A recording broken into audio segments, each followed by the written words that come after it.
앞에 발표하신 분하고 또 정부에서 나오신 김기혜 연구사님께 질문을 해갖고 또 내 것으로 체화하는 그런 시간을 갖도록 하겠습니다. 네, 안녕하십니까. 저는 시스타인에서 온 이기태랍니다. 우리 김기혜 박사님한테 질문 드리겠습니다. 우리 기지물이라든 전자파 측정하면 우리가 장기 노출은 측정하지 않고 단순히 단기 노출만 지금 측정하고 있지 않습니까? 휴대폰도 마찬가지예요.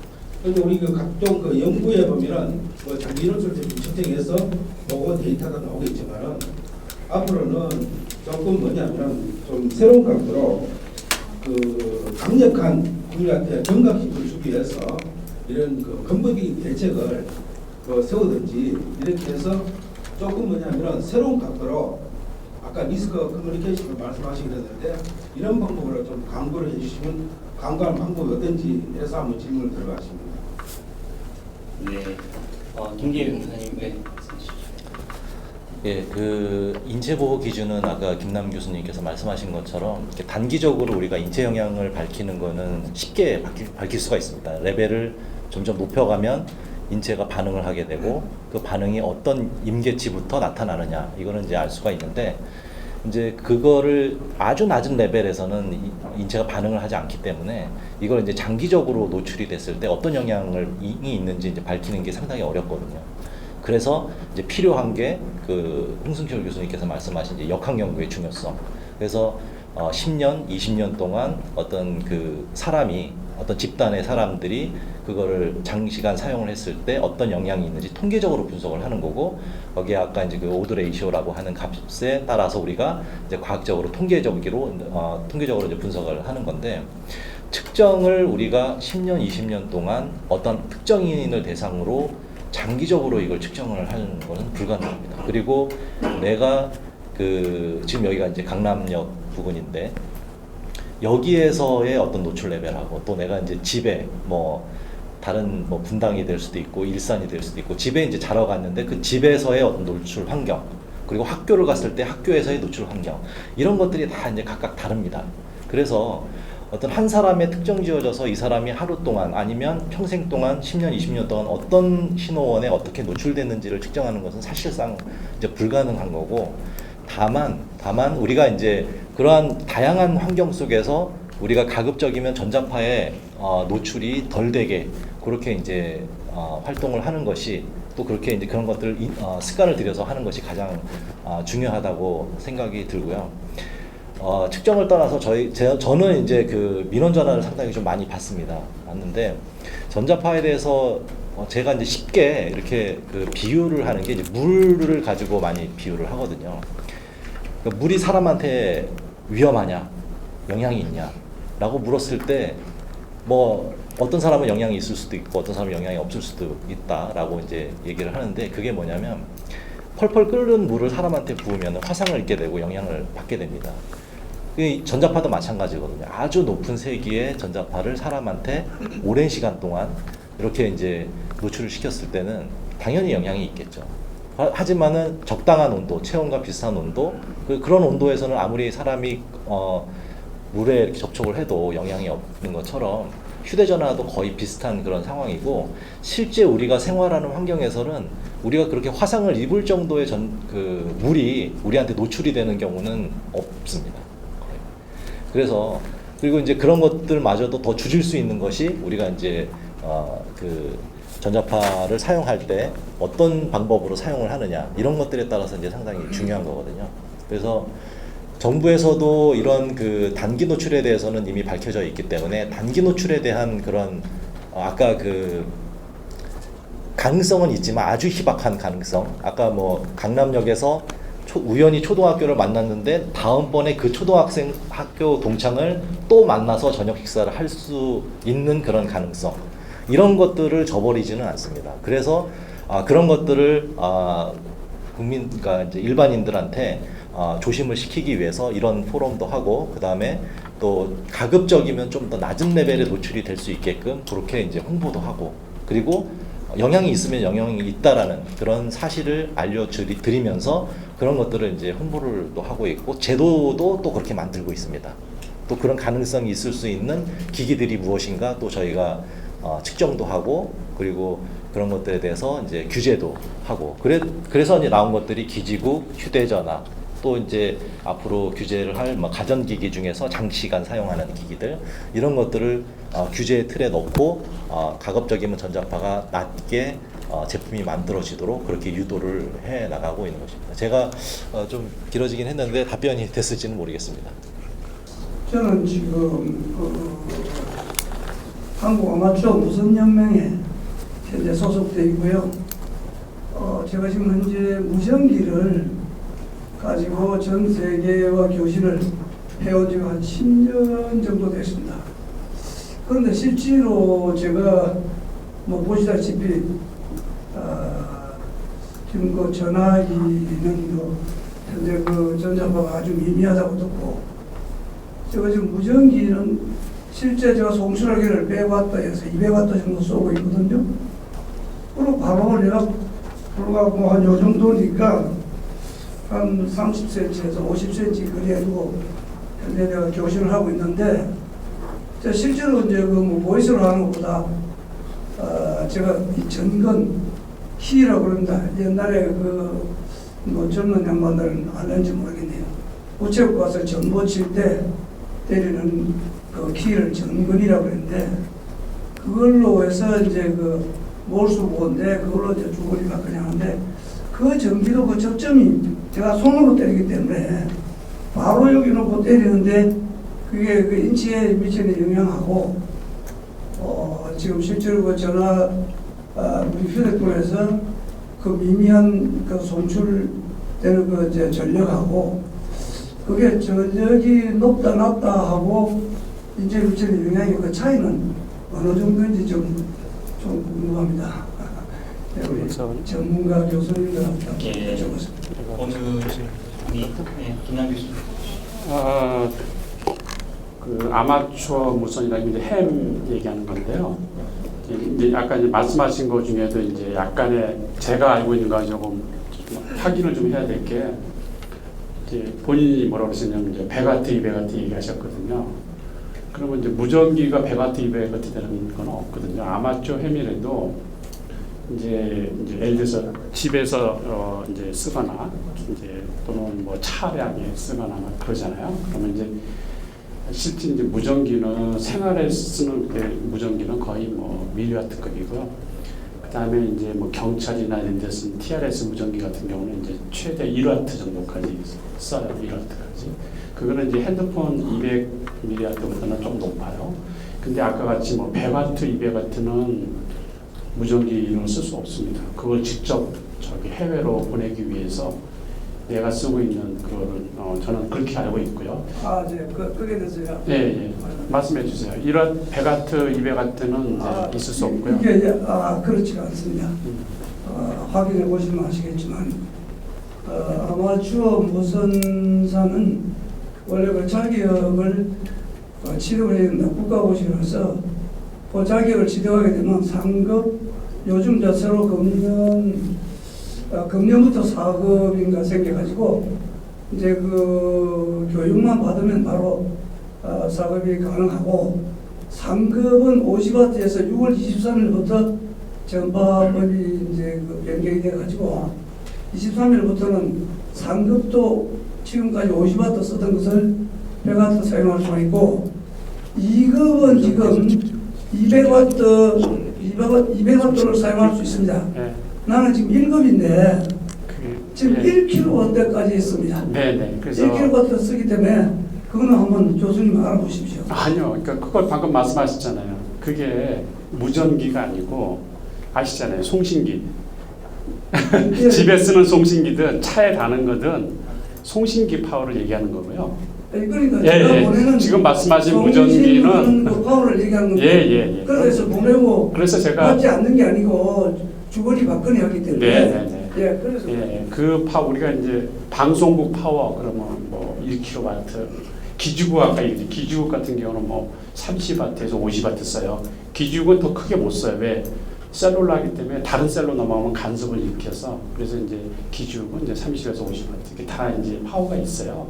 아까 말씀 해외까지 가야 되니까 아까 말씀 50W도 있고 100W도 있고 그거는 이제 제가 말씀하신 것 중에 예, 아니 그거는 저기 내가 쓰는 핸드폰 단말기의 파워가 아니니까요.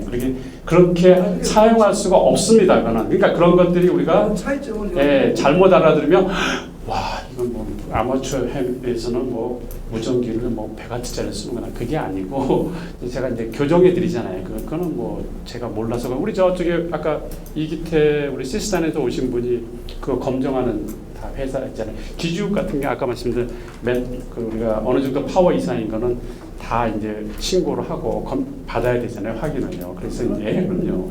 그래서 지금 말씀하신 게 틀렸다고 얘기한 게 아니라 100W, 200W, 1kW는 내가 쓰는 핸드폰의 단말기가 아니고 송신기. 집에다 이제 달아서 멀리 가야 될 거 아니에요. 그거 말씀하시는 거라고 제가 말씀드린 거고요.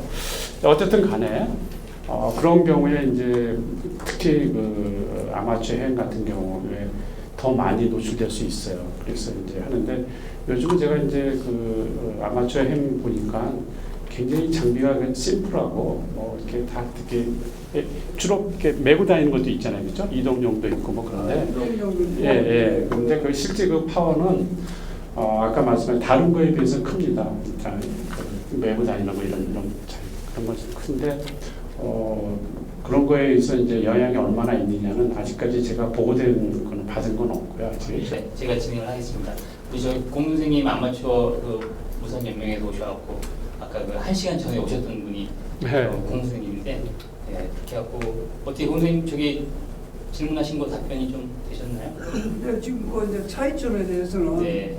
이제 뭐 우리 교수님이 특별하게 또 연구한 바가 없기 때문에 네. 또 보고받은 바가 없기 때문에 자세하게 말씀을 안 하시니까 네. 일단 뭐 전기가 송출이 뭐 우리가 일반적으로 생각할 때 내가 10으로 쏘는 거와 100으로 쏘는 건 그럼요. 다른 건 네. 사실이죠. 제가 아까 네. 얘기했죠. 그거는 정확하게 말씀하셔서 값이 세다. 그리고 이제 단말기도 이제 선으로 연결된 게 있고 이제 무선으로 연결돼 있고 뭐 그렇잖아요. 우리 카폰도 그렇고 이제 그런 경우에 다른 우리 일반 그 핸드폰보다는 값이 세다고 제가 말씀드렸잖아요. 그리고 우리가 그 경찰이나 이런 쓰는 무전기들이 있어요. 그런 건 이제 보통 1W까지 쓰게 돼 있거든요. 그리고 돼 있고 그 일반 생활 무전기, 생활 이제 있어서 우리가 그 무전기 우리가 가서 살 수 있습니다. 그런 것들은 이제 파워가 굉장히 약해요. 그래서 우리가 등산 가고 그럴 때 서로 연결하기 위해서 이렇게 합니다.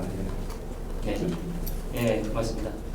또 질문 이렇게 좀 이렇게 우리가 잘 못하잖아요. 감정을 이렇게 좀 다스리고 이렇게 젠틀하게 또 질문하실 거 있으면 좀 하시죠. 네. 네, 안녕하세요. 저는 그 임용 가전 하고 있는 마툼이라는 기업인데요. 크게 연관은 없지만 두 가지 좀 여쭤보려고요. 하나는 기지국 말씀하셔서 좀 제가 아파트에 살고 있는데 옛날에 사이언이랑 019랑 012 할 때는 아파트 019가 너무 안 터졌거든요. 여쭤봤더니 019 기사님이 SK 부녀 회장이 아파트 위에 019 기지국 뭐 설치 못하게 한다고 해서 안 됐었는데 최근에 이제 통신사가 바뀌면서 KT가 되게 본격적으로 영업을 하면서 이제 저는 KT를 쓰고 집 아내는 SK를 쓰는데 SK가 집에서 너무 안 들리는 거예요. 그래서 그걸 또 알아봤더니 SK 기지국을 또 추가로 증설을 못하게 아파트 자체에서 그 허가를 못한다고 하는데 그게 과연 그러니까 가능한 건지. 그러니까 저희 부모님도 혼자 계신데 SK를 쓰고 계신데 집에서 너무 안 들리거든요. 그런데 그런 게 있는데 뭐 과연 아파트에서 그런 기지국이 없다고 해서 핸드폰이 안 되고 그러지. KT 같은 경우는 저는 최근에 한 1년 전에 느낀 건데 그 전에는 안 되다가 엘리베이터에서도 너무 잘 들려요. 근데 SK 같은 경우는 집주인들 어디든 아파트에 들어와서 집에 들어오면 너무 안 되는 거죠. 그래서 그게 좀 과연 그게 가능한 건지. 또 하나만 간단히 여쭤보면은 이게 가전제품 관련해서 여쭤보고 싶은 게 저희가 이제 드라이기랑 임용이 유통하다 보니까 1년에 한두 분 정도 전화가 오시거든요. 여자분이 전화가 오셨는데 최근에 받은 건 드라이기를 쓰고 있는데 드라이기를 켜면 심장이 너무 떨려서 자기 남편한테도 쓰게 했는데 남편도 심장이 떨린다. 그래서 제가 그걸 보내달라고 해서 보내주기 전에 그분 또 남편 친구를 불러왔는데 심장이 떨린다고 그래서 제가 그 제품을 받아서 직접 머리를 감고 제가 써봤거든요. 근데 저는 심장 떨림 현상이 없었는데 그게 개인별로 이제 드라이기에 따라서 저도 뭐 1년에 한두 번은 생기시더라고요. 아유 그건 아니에요. 그래서 그것 좀 궁금해서 그 두 가지도 좀 간단하게 여쭈고 싶습니다. 네, 그 첫 번째 질문에 대해서 제가 말씀을 드리면 그 휴대전화 같은 경우는 아시겠지만 이제 기지국하고 송수신을 하면서 이제 전파 정보를 이제 전달하는 건데 기지국이 가까이 있으면 그러니까 기지국의 신호가 좋으면 휴대전화는 아주 작은 신호로도 송수신이 가능합니다. 근데 이제 기지국이 멀리 있거나 기지국 신호가 약해지면 기지국에서 이제 휴대전화 신호도 같이 약해지는 거죠. 그러면 기지국에서 이제 어떤 명령을 내리는 겁니다. 단말기 출력을 그러니까 신호가 워낙 약하니까 출력을 좀 올려달라고. 그러면 이제 단말기에서 출력을 이렇게 올립니다. 그러니까 반대로 말씀을 드리면 휴대전화에 보면은 이제 안테나바 같은 게 이렇게 떠 있는데 그게 이제 신호가 좋을 때는 다 차 있지만 신호가 약하면 이제 줄어들거든요. 그래서 줄어들면 휴대전화의 안테나 출력도 같이 올라갑니다. 그거에 따라서 나오는 전자파의 세기도 같이 이제 높아지는 거겠죠. 그래서 그게 이제 답변이 될 수 있고 실은 기지국을 없애기 위해서 휴대전화의 송수신 세기를 약하게 하는 그런 거는 좀 맞지가 않다라고 생각이 드는데 왜냐하면 최근에 이제 유럽 쪽에서 그 렉스넷이라는 그런 그 프로젝트를 진행을 하고 있는데 그게 뭐냐면 어떤 개인을 기준으로 해서 이 사람한테 기지국에서 노출되는 전자파 그 다음에 휴대전화에서 이제 휴대전화를 사용하면서 나오는 전자파 이런 것들을 다 총합으로 해가지고 어느 정도냐라는 거를 이제 평가하는 그런 프로젝트가 있는데 거기에 보면 95% 이상이 휴대전화의 전자파로부터의 영향이 차지하고 나머지는 기타 이제 이런 기지국이나 이런 거거든요. 그러니까 대부분이 기지국이 아무리 가까이 있어도 그 영향은 미비하다라는 거죠. 반면에 이제 휴대전화는 아주 가까이 있기 때문에 그 영향이 훨씬 더 크다. 이제 그 토탈은 작긴 하지만 레벨이 작긴 하지만 거기에서 차지하는 비중만 봤을 때 그래서 제 생각은 기지국이 많이 있고 그래서 통신 환경이 좋으면 좋을수록 휴대전화에서 나오는 출력의 세기는 상대적으로 낮아진다라는 거고 그렇다 보면 사람한테 이렇게 노출되는 전자파의 세기도 훨씬 더 줄어들 수밖에 없는 거죠. 그 팩트가 뭔가요? 우리 이 이동 전화기는 휴대폰은 기지국하고 통화하는 거잖아요. 자 그러면 우리가 기지국에 가까이 있을 때는 신호가 잘 받죠. 그럼 얘는 약하게 보내면 되고요. 얘가 멀리 있으면 신호가 약하잖아요. 그러니까 얘가 여기까지 가려 그러면 얘는 어떻게 해야 되죠? 맥시멈을 키워야 되잖아요. 그래서 우리가 그 핸드폰에 보면 아까 이 바가 있는데 이 바가 꽉 차 있을 때는 상태가 좀 좋은 거죠. 그러니까 얘는 신호를 약하게 쏴요. 근데 우리 엘리베이터 안에 있거나 신호가 이게 약해지면 얘는 어떻게 되죠? 강하게 쏴요. 그러니까 아까 그 질문하신 분이 얘기한 대로 잘 안 터진다. 잘 안 터지는 것은 어떻게 하죠? 내가 기지국이 최대로 쏴요. 그러니까 제일 많이 노출이 돼요. 저도 저희 그 연구실이 제가 그 가입한 이 신호가 택단됐다 그래요. 그래서 제일 제가 불안해하는 게 오히려 나는 이 신호가 좀 크면 또 나는 이 작으면 최대로 쏘지. 그래서 정확하게 맞으셨어요. 그러니까 신호가 그 핸드폰은 계속 파워 컨트롤 하는데 그래서 신호가 큰 경우는 이렇게 내가 노출된 게 작은 거고요. 그렇게 생각하시면 되고요. 가장 안 좋은 데가 어디냐? 엘리베이터 아니에요. 엘리베이터에서는 이 차폐가 돼 있어 옆으로 새어 들어와서 통신이 되긴 하는데 제일 약할 때예요. 그래서 최대로 키워서 제일 안 좋아요. 그래서 엘리베이터에서 가능한 한 에티켓도 있고 안 쓰는 게 제일 좋을 것 같고요. 그 다음에 이제 그 드라이어기 얘기, 가전제품 있잖아요. 그 뒤에 보면 그 저희 전파연구원에서 저희가 이제 의뢰를 받아서 몇 번 했는데 전파연구원 그 자료에 보면 이 뒤에 부록에 그 가전제품 그 대표적인 가전제품 한 30개 넘을 거예요. 30개 넘은 거를 쭉 재서 저희가 표시하고 홈페이지에 들어가면 나와 있어요. 그 중에서 가장 많이 나오는 게 드라이어 얘기가 맞아요. 헤어 드라이어. 그래서 이제 그 얘기 잘못하면 오늘 또 우리 여학생들, 여성분들도 안 쓸지 모르는데 그렇게 해서 잠깐 쓰는 건 큰 문제는 없을 거라고 생각했는데 값이 그럼 인체의 보증보다 낮아요. 굉장히 낮은데 상대적으로 다른 기기, 뭐 선풍기라든지 뭐 다른 냉장고라든지 다른 거에 비해서는 높아요. 드라이어기. 왜? 생각해보고 안에 니크롬선이 있고 거기에 열이 나와가지고 전기를 흘리잖아요. 가까이 있잖아요.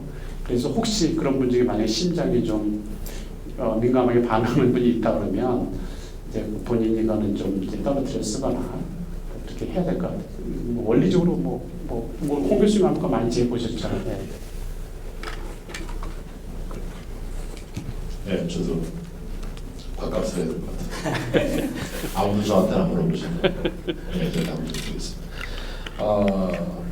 뭐 지금 나머지 부분은 뭐 이미 다 충분히 잘 설명이 된 것 같고요. 그 한 가지 그 사가신 분이 이제 그런 부분에 대한 이제 컴플레인을 하셨다고 하는데, 그게 뭐 제 입장에서는 보건학자 입장에서 보면 크게 두 가지 원인 정도로 볼 수 있습니다. 실제로 그분이 아주 그 우리로서는 잘 감지할 수 없는 그 전자파를 잘 감수성이 높은 분이죠. 그래서 아까 말씀드렸던 소위 EHS라는 아주 하이퍼 센시티비티 같은 초과민성을 갖고 있는 분일 수 있을 가능성이 하나가 있고요. 그다음에 그 남편분과 그 남편분의 친구분조차도 똑같이 느꼈다고 하는 부분은 저희가 그 어떤 그 인체를 대상으로 한 실험을 할 때 반드시 유의해야 할 부분이 하나가 있는데, 저희 블라인드 테스트라는 걸 하라고 합니다. 우리말로는 맹검법이라고 부르고요.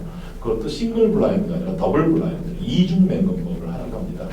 이거는 실험자도 그다음에 피험자도 본인이 현재 노출 상태에 있는지 없는지 모르는 상태에서 하는 겁니다.